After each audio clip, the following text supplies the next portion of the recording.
Entonces, bueno, cuando uno habla del Renacimiento, todos lo vinculamos inmediatamente, ¿no es cierto?, a una época y sobre todo a mí personalmente se me vienen imágenes, es muy visual. El Renacimiento hoy en día está albergado en nuestra memoria como a través de referentes visuales, sobre todo, que son las obras que dejaron los artistas de esa época.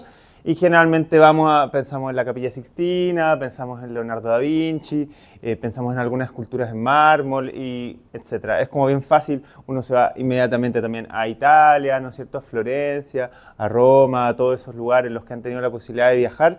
Es como que es bien cliché, pero como que uno anda por la ciudad y se vincula, como que uno puede sentir el olor del Renacimiento prácticamente.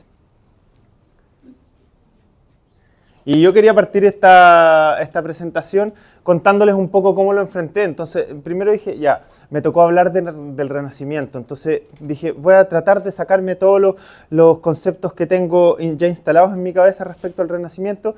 Y me hice la pregunta, a ver, pero renacer, ¿de dónde viene esa palabra? O qué podría ser buenos ejemplos de renacimiento?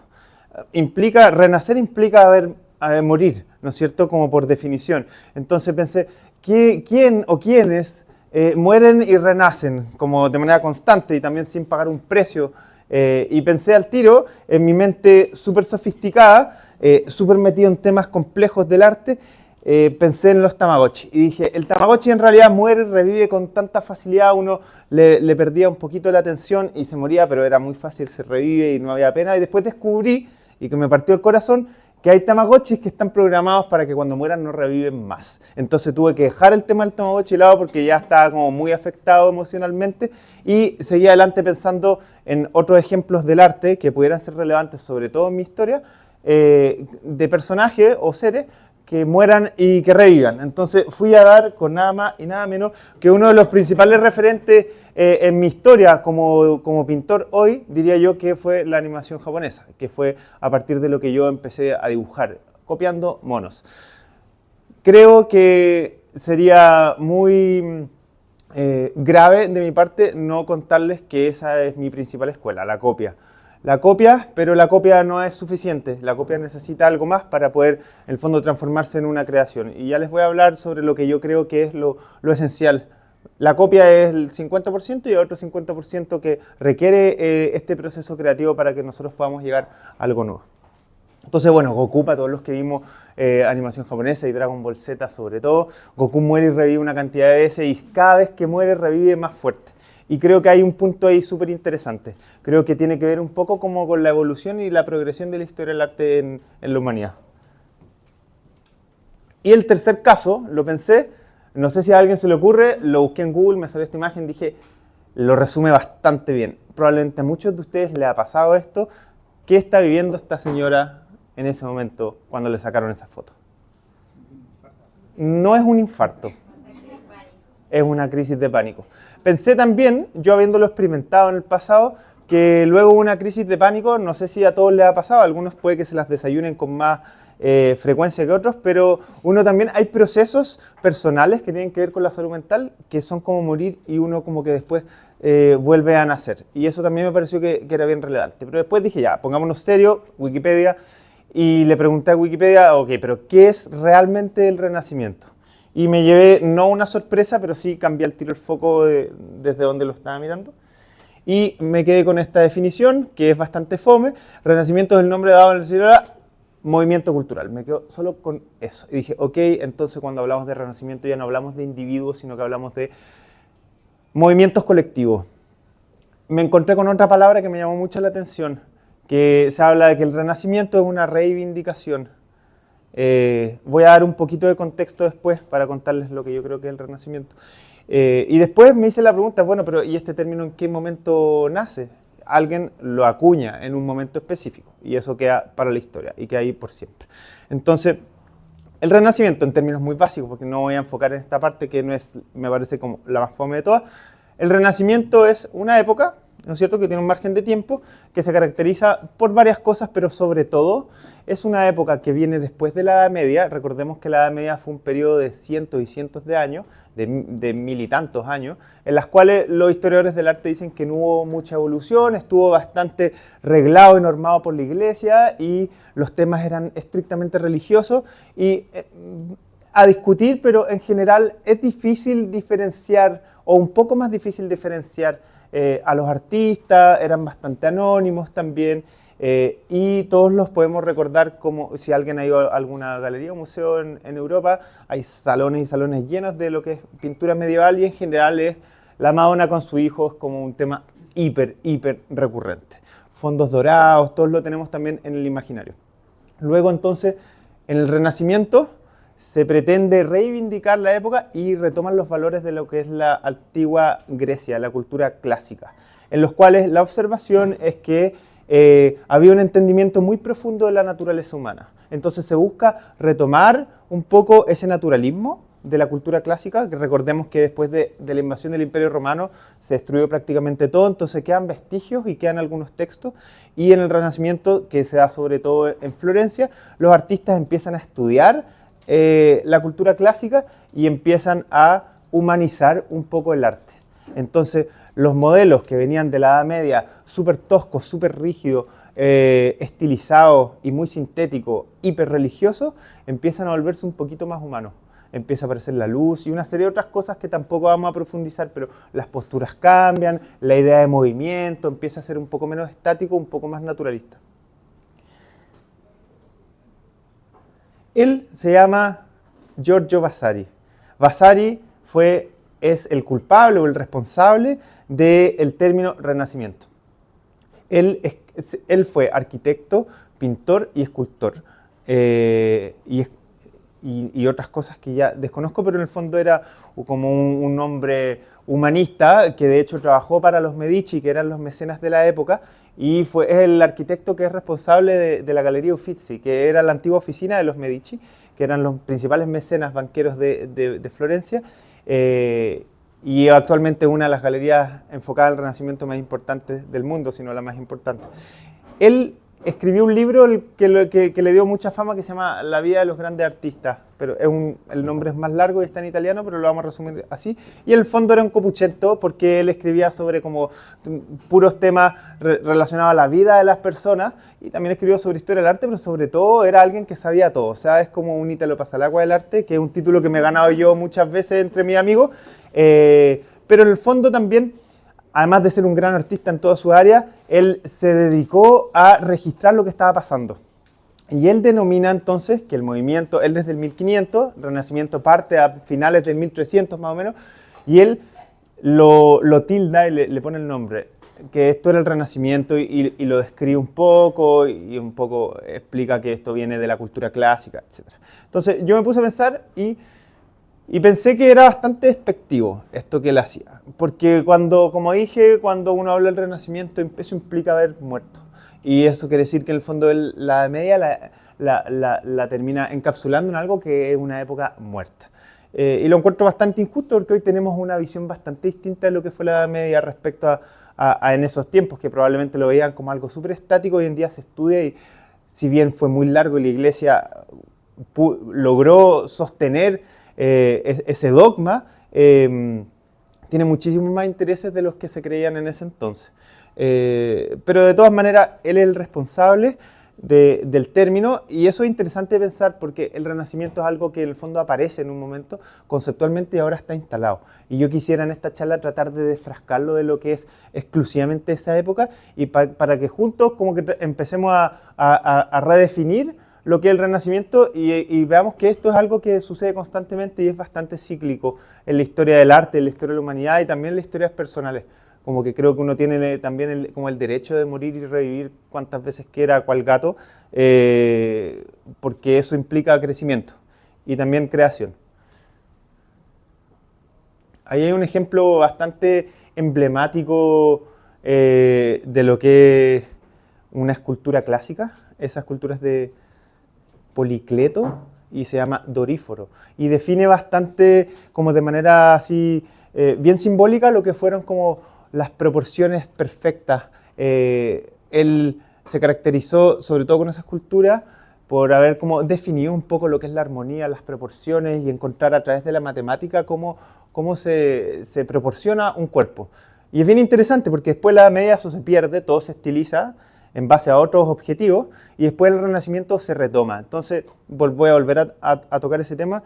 El Renacimiento es una humanización en el arte, y eso es algo que sigue pasando y vuelve a pasar. Y yo creo que cuando un artista logra tocar la humanidad de una generación o de una persona, eso es un pequeño renacimiento, diría yo. Y esa es una pintura de la escuela de Luca. Luca es un lugar en Italia y que muchas veces no tienen autores, pero un poco para contrastar, esa era la pintura, es bien simbólica y representativa de lo que puede ser la pintura medieval. Entonces, efectivamente, claro, se ve como que uno si lo mira diría como, está súper mal pintado, ¿cachai? O diría, igual está feo, o lo podría pintar yo, etcétera, etcétera. Pero no había esa visión, entonces tampoco era posible llegar a ese tipo de conclusiones. Pero se entiende que en el fondo haya habido esta visión media despectiva. Yo pensaba en Vasari y diría como este tipo escribiría para Arte y Letras del Mercurio. Sería como ese personaje, ¿cachai? Entonces dije, claro, no me simpatiza mucho, voy a tratar de despotricar un poco contra él. Después leí su biografía y era demasiado extensa y demasiado robusta y tenía demasiados logros y dije, ok, me voy a tratar de abstener, pero me quedo con lo del Mercurio, que creo que lo resume bastante bien.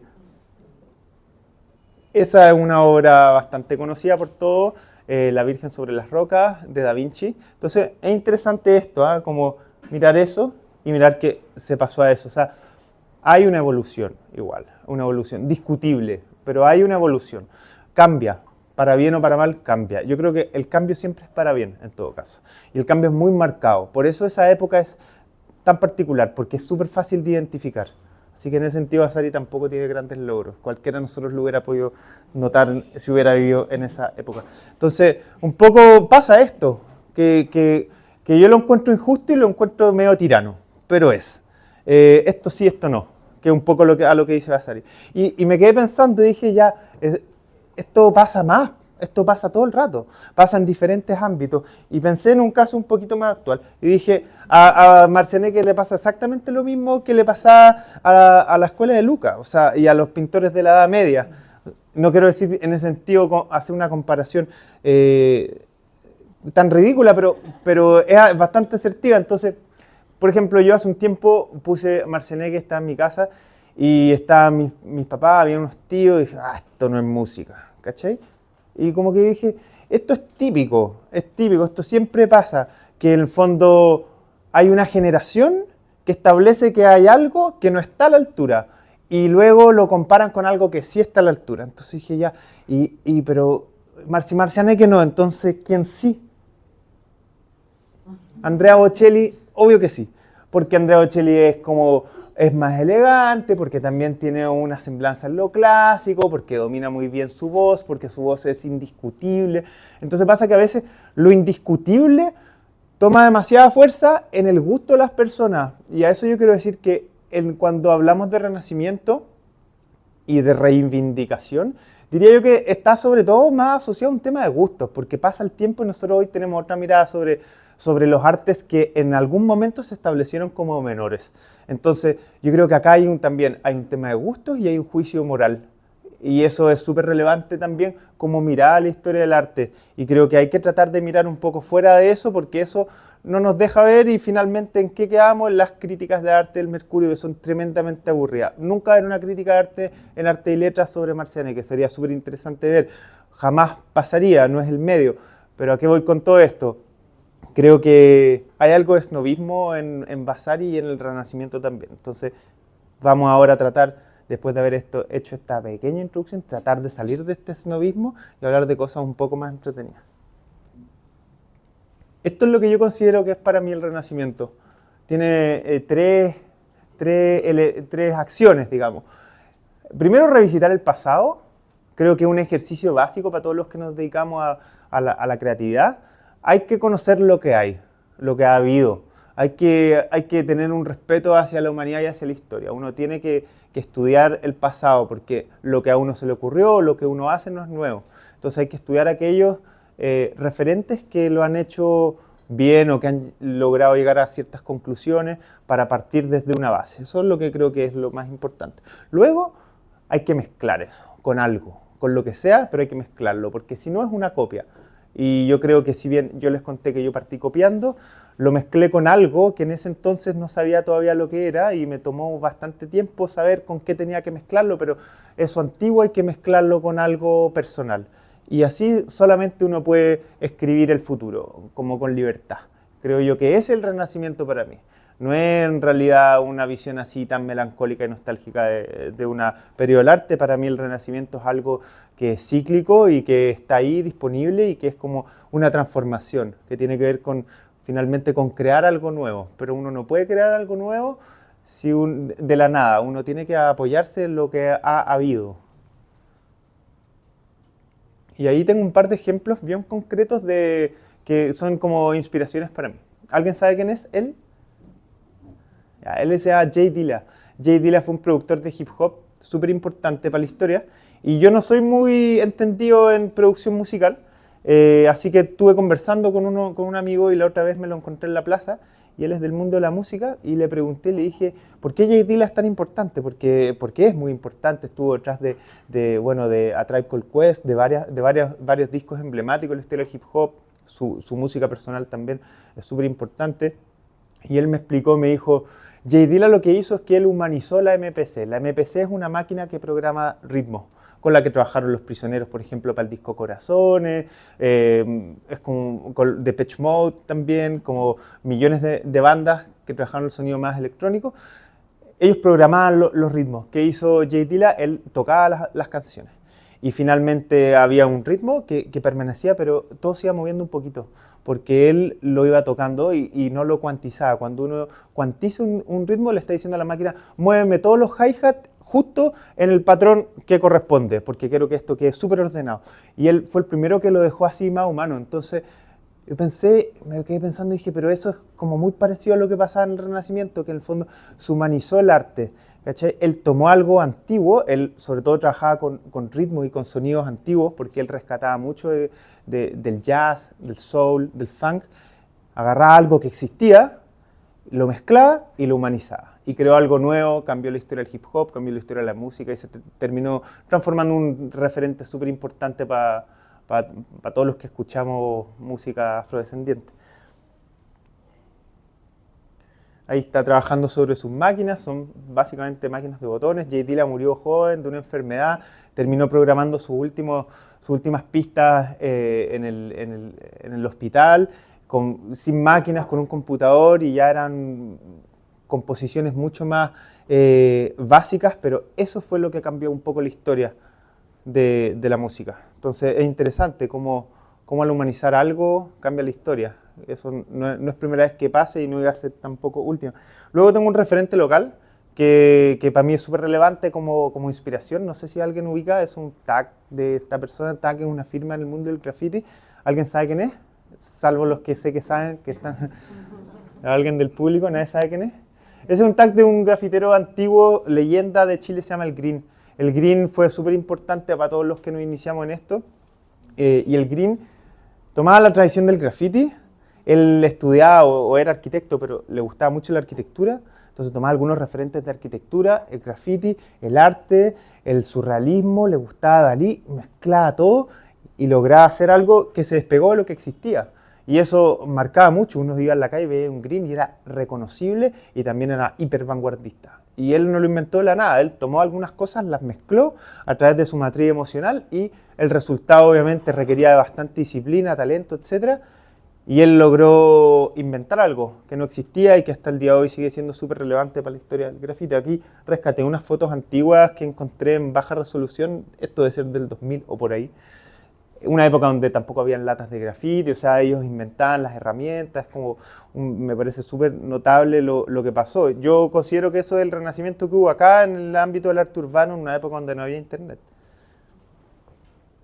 Y eso que es bien interesante, que acá ya mezcla la arquitectura del lugar con las intervenciones que él le hace, eso es pintado, eso no, ahí hay una estructura, unos personajes pintados, esto también debe ser del 2003 o por ahí.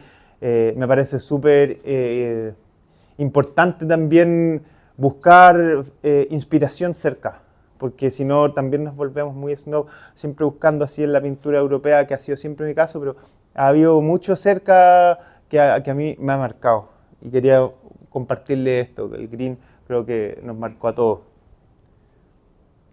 Y ahora va a hablar un poco de mí. Quería, claro, obviamente digo, la gente igual viene acá para escucharme, entonces voy a tener que hablar de mí y de mi trabajo.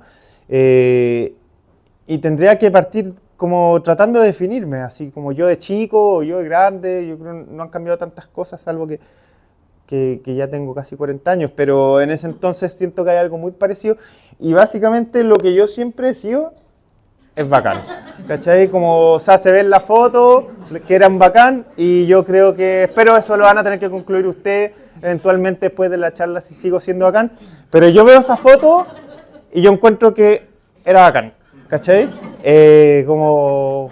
Y en algún sentido creo también que hay una fe, yo soy ateo, súper ateo, pero la fe es súper relevante en el arte, como que uno tenga una determinación y eso tiene una raíz en un lugar que es súper difícil de rastrear o de enseñar. Pero yo creo que yo siempre quise lograr algo que estaba relacionado con el dibujo en ese entonces, que era hacer Goku en cuarta con todos los brillos del pelo, ¿cachai? Ese era estaba mentalizado y era 3 horas dibujando Goku en cuarta con todos los brillos del pelo y al otro día que hacía lo llevaba al curso y se los mostraba a todos para que vean que era seco, ¿cachai? Como ese era mi rollo, o sea, lo digo sin vergüenza, pero es que era así. Yo quería impresionar a mis compañeros porque podía hacer algo con cuarta y nada más lo podía hacer. Entonces, pienso que eso en algún sentido tampoco ha cambiado. Yo no ando con ese discurso quebrándome por el mural que hice porque no va conmigo, no es mi personalidad, pero creo que hay algo de eso mismo que es lo que me impulsa, que es demostrarme a mí mismo principalmente hasta dónde puedo llegar y poder compartir mi trabajo con un público más amplio que habita la ciudad que yo mismo habito y finalmente sentir que estoy contribuyendo a eso. Y yo partí, como les decía, de una copia. Ese fue el primero de los cuadros y quizás el mejor de todo que hice en esta línea. Era una copia de un cuadro de otro pintor, se llama Andrew Weiss, un pintor gringo muerto hace no tanto, pero digo, no era un clásico, aunque es discutible, yo creo que sí, pero es un pintor más o menos reciente que tenía una pintura de espalda con trenza y digo, me gustó, voy a hacer mi versión. Y así partió todo. Voy a hacer mi propia versión. Yo en ese entonces estaba tratando de hacer una copia, obviamente esa era una amiga, la Elisa, que no está acá y pensé que podía llegar, Elisa Alcalde, que modeló mucho tiempo para mí, y yo hice mi versión de la pintura de Andrew Weiss. Y la pinté y me sentí cómodo, yo llevaba más o menos casi 8 o 10 años experimentando con pinturas horribles que me cargaban, estaba súper incómodo, a nadie le gustaban, yo las botaba, ni en mi casa ni mis viejos las tenían, nadie las quería, eran realmente malas, esa es la verdad, pero fue importante, fue un periodo de experimentación que yo me permití, que me permitió también encontrar un lenguaje en el cual yo estaba cómodo. Entonces, este no es una charla de consejos ni de coaching, pero mi primer consejo como coach sería decirles como el proceso creativo, digamos, de búsqueda de identidad implica estar incómodo y hay que aguantarlo y es parte de nomás. Como que uno no llega, para mí fue un hallazgo, pero no hay que trabajar por eso, por encontrar. Es como la búsqueda es súper importante. Sé que es un cliché, pero es verdad.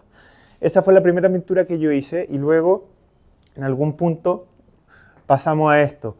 Yo, después de como 10 años pintando, empecé a vender mis pinturas y eso fue obviamente un logro, pero yo estaba soltero, vivía solo, vivía con poco, vivía con un amigo, necesitaba poca plata, empecé a vender mis pinturas y dije, ok, estoy viendo el arte. Pero sentí que no era suficiente, me falta algo, contacto, en qué momento y cómo yo podía aportar a un contexto mucho más global. No quería hacer cuadros y venderlos solamente. Si bien estaba contento por eso, me faltaba otra dimensión, que era la dimensión social. Yo lo descubrí después, pero tenía que ver con eso, el contacto con las personas. Y ahí empecé a salir a pintar. Yo ya pintaba algo, había hecho un poco de graffiti, no con mucho éxito, siempre me gustó, miré mucho graffiti. Iba a ver los grafitis del Green y trataba de entender cómo lo hacía. Si había alguien pintando también iba. Había hecho algo ya antes y en algún punto estaba pintando esto y decidí hacer esto mismo que estaba haciendo en el taller en la calle. En el fondo, ¿qué hice yo ahí? Mezclé las cosas. Mezclé mi mundo, mis referentes que eran el Renacimiento y la pintura clásica figurativa, lo mezclé con otro interés que yo tenía, que era el arte público, y finalmente ahí nació algo nuevo. Yo creo que yo lo que hago sobre tela no es nada innovador. Yo creo que hay muchísimos pintores que lo hicieron infinitamente mejor que yo, pero cuando yo saqué eso a la calle, ahí me sentí que estaba más solo. Estaba más solo y mi trabajo era más único y yo me di cuenta de eso a través de la valoración de las personas, que fueron siempre súper cariñosas conmigo y son muy cariñosas conmigo, de apreciar mi trabajo. Entonces eso a mí me impulsó a seguir. Entonces, lo que me permitió crear fue mezclar un poco estos dos mundos, y lo que me incentivó a seguir fueron las personas. Yo creo que es la única razón por la cual yo trabajo fuera del taller.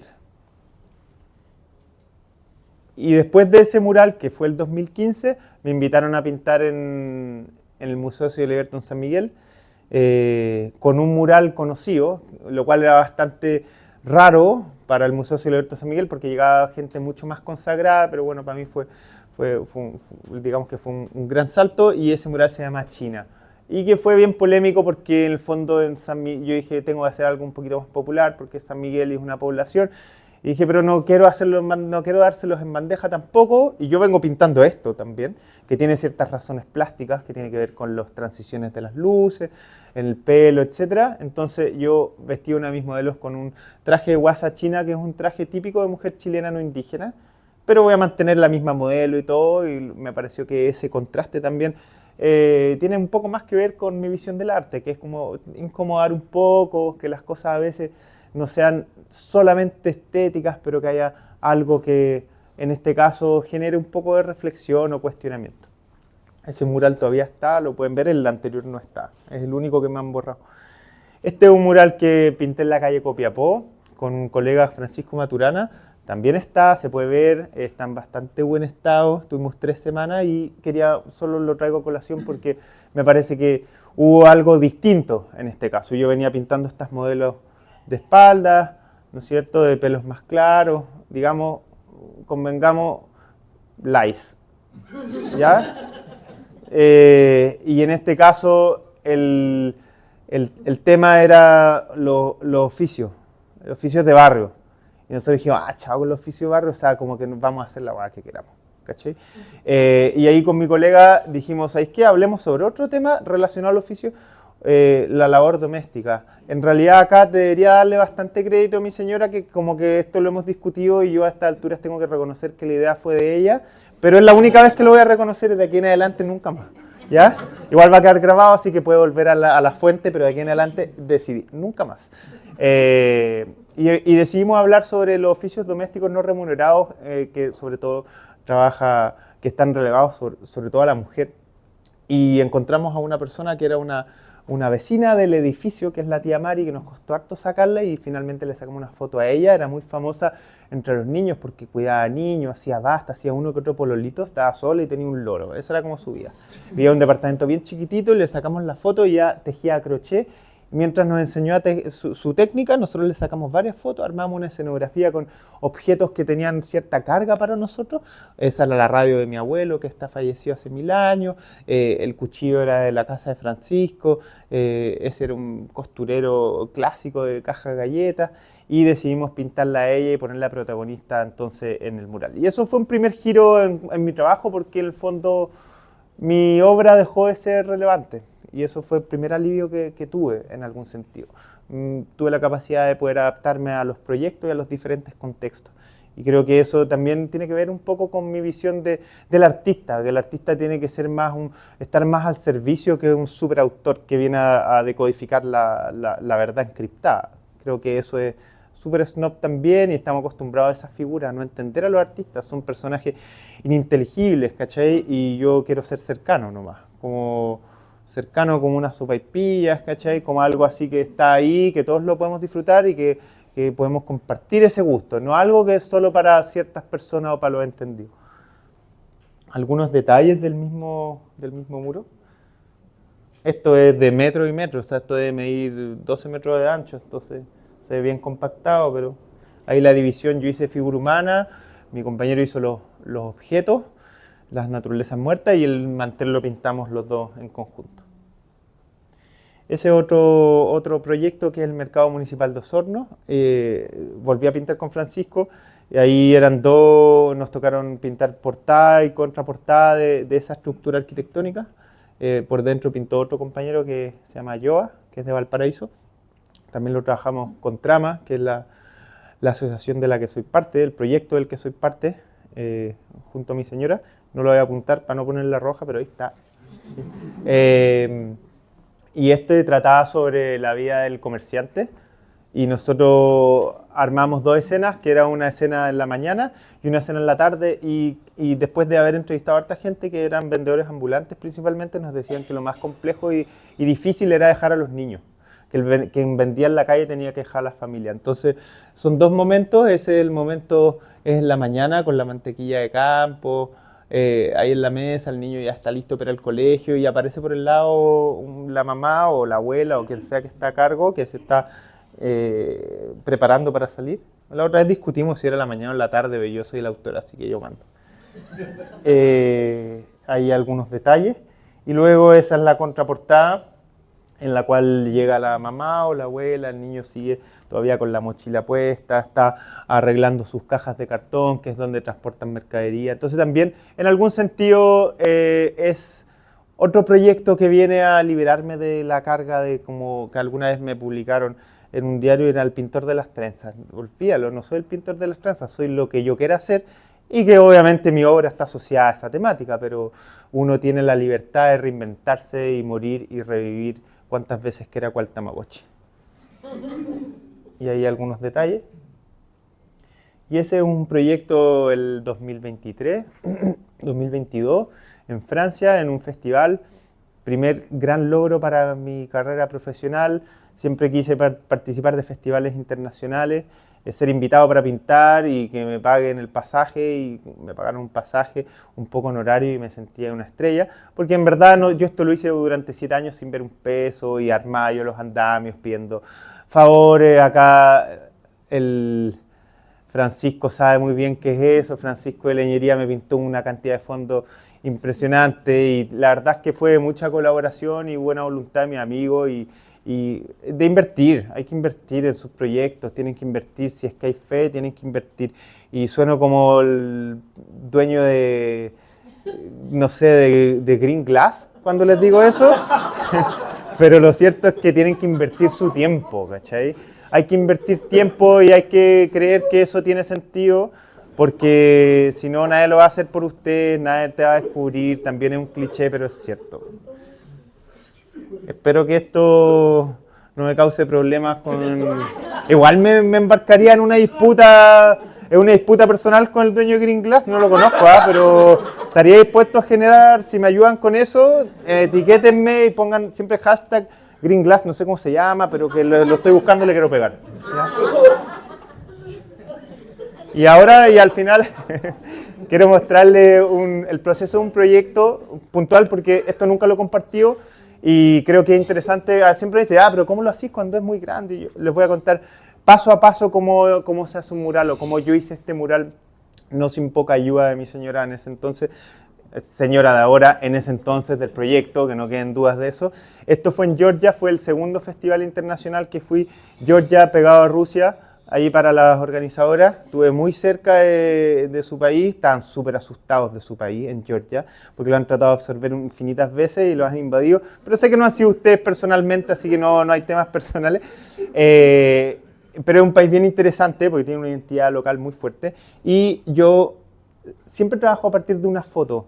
La foto la saco con lo que hay en mi taller, con las ropas que tenemos, y esta foto es mi señora con mi hijo. Fue la primera vez que aparece un segundo personaje, porque apareció un segundo personaje en mi vida y lo quería tener presente, y pensé en ese momento y pienso hoy también qué bonito va a ser en 10 años más ir a Georgia, digamos Rusia, iba a decir Rusia, bueno, quizás va a ser Rusia, y ir con él y con mi señora y ver el mural que pintamos cuando yo tenía 20 años, que fue el año pasado. Esa es la foto y al lado está el dibujo. Yo lo hago con iPad, Procreate, nada del otro mundo. Todos los que levantaron la mano que usan Adobe saben perfectamente cómo se hace, no tiene ni media complejidad. Y luego llego al muro y lo primero, a crisis de pánico infinita, ¿cachai? ansiedad, así, angustia, ¿cómo lo voy a hacer? Nunca he pintado tan grande, estoy solo en ese entonces, llegué solo. Eh, no es tanto tiempo, tengo 10 días, tengo que hacerlo, me están mirando todo el mundo y además me tengo que lucir porque mis estándares de exigencia son súper altos. Entonces llegué, le saqué una foto, lo monté, dije, ok, ya todo calza, más o menos, habían como unas cuadrículas, pero igual yo tenía que blanquear, la cuadrícula no me iba a servir, etc. Entonces, lo primero que hago es, a la izquierda, foto del muro, complejidad. En Georgia, en este festival, te instalan un andamio colgante que lo instalan a un lado y que baja y sube. Y hay que trabajar toda esa parte del mural, terminarlo y pasarlo para el lado. Y después completar la otra parte. Y no se puede volver. Entonces eso también es como que eso me lo desayuné llegando. Y dije ya, bueno, una complejidad más, ok, lo tengo que resolver. Entonces lo primero que hago yo es fondear blanco y garabatear todo el muro. No sé si se ven.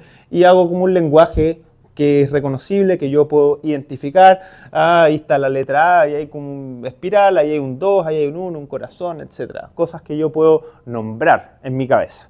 Entonces le saco una foto lo más frontal posible y lo siguiente es montar la imagen que yo tengo sobre esa foto con todos los garabatos. ¿Se entiende?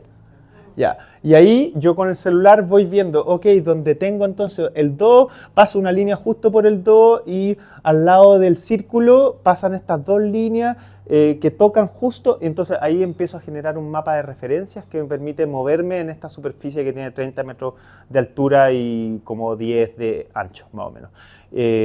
Y dibujo la primera mitad. Y termino de pintar la primera mitad, obviamente en varios días, 4 o 5 días de haber sido eso, y ahora lo mismo al otro lado, garabatear todo hacia la izquierda, generar este lenguaje y volver a montar, pasarlo al celular y volver a dibujar. Y ahí ya estoy listo, tengo toda la estructura y no tengo obviamente tiempo para contarle el tema a profundizar un poco más en temas de mezclas de colores, ni mucho menos, pero sobre eso ya tengo la estructura, está proporcionado. Y bueno, tengo que resolverlo. Muchas veces no sé cómo lo voy haciendo, pero tengo muchos años de práctica dentro del cuerpo, entonces sé que lo puedo hacer porque ya he hecho cosas igual o más complejas, no sé si más complejas, pero he hecho cosas complejas, siempre sobre formatos más pequeños. Esa ha sido mi escuela, yo partí pintando cuadros para poder hacer murales y las bellas artes finalmente me dieron las bases para poder ser un muralista. Y ahí hay algunas fotos del trabajo terminado. Es bien interesante la arquitectura de Georgia, que es como brutalista. Yo quería pintar allá por eso, en realidad. Pensaba que mi estética como más renacentista o bien pulcra podía funcionar muy bien con la estética así como de estos edificios que parecen no terminados, de concreto a la vista, con las vigas expuestas. Ahí estamos yo con mi señora abajo. Se puede ver más o menos la dimensión. Estamos sobre el andamio, ya con el muro terminado, y estamos escribiendo un poema, porque este es un mural que se basa en un poema de Gabriela Mistral que se llama Apegado a mí, que es una canción de cuna que también fue idea mía, porque siempre me ha gustado Gabriela Mistral básicamente, y me lo cantaban cuando chico, y en fin, Gabriela Mistral siempre ha sido un tema mío en mi vida, entonces le puse ese nombre, Apegado a mí, que es una canción de cuna muy linda, que es una mamá que le canta a un niño. Entonces, bueno, sentí que funcionaba súper bien como conceptualmente también para el mural, porque se me ocurren muy buenas ideas. Y dejamos escrito, bueno, hay más fotos, y dejamos escrito en idioma georgiano, asistidos por una artista georgiana. Dejamos escrito el poema abajo para que la gente también de allá pueda tener acceso al contenido finalmente de la obra. Ese es un poco, fue el proceso, yo creo, uno de los proyectos más interesantes y más desafiantes. Estos fueron 9 días, en 9 días quedó listo. Sacamos un día de Yapa, fuimos a pasear, estamos tan cansados que nos quedamos dormidos en una plaza, muy decadente, pero se logró, nos volvimos contentos, etcétera. Y después, esto ya como un poco para terminar, me quedé pensando después como el tema de como ya, si el Renacimiento era un movimiento cultural colectivo, ¿no es cierto? Pero también hay renacimientos personales, uno tiene procesos donde renace, de repente te encontrás con un amigo y se ve muy mal, y es como, le pasó algo brígido, ¿cachai? Se le murió a alguien, o lo patearon, o perdió la pega, o está endeudado, o todas las anteriores, o depre, ¿cachai? Como que también nos ha pasado todo. Y eso se ve, y al mismo tiempo lo otro, como no, se veía muy bien, no, es que terminó, no le hacía nada bien, y se ve muy renovado. Entonces, como es súper importante eso, como para los procesos creativos también, como qué vinculación cómo se van sincronizando con los procesos personales. Entonces me puse a pensar, que a mí, sí, yo tuve una crisis de pánico, fue importante, pero tampoco puedo decir que renací después de eso. ¿En qué momento se han producido como cosas relevantes en mi vida y en la vida de las personas? ¿Cuáles son los hitos que pueden realmente marcar la vida de alguien para poder establecer que uno renace? ¿Cachai? Entendiendo que uno no estaba muerto antes, pero que uno tiene un proceso como de renovación de las energías. Y ahí, bueno, fue bien fácil contestar, y yo creo que es como, bueno, el término de mi presentación y quizás el comienzo de, no sé, de una nueva vida. Y volví al Tamagotchi. Volví al Tamagotchi, no me acuerdo por qué volví al Tamagotchi, no me lo podía sacar de la cabeza en realidad el tema del Tamagotchi.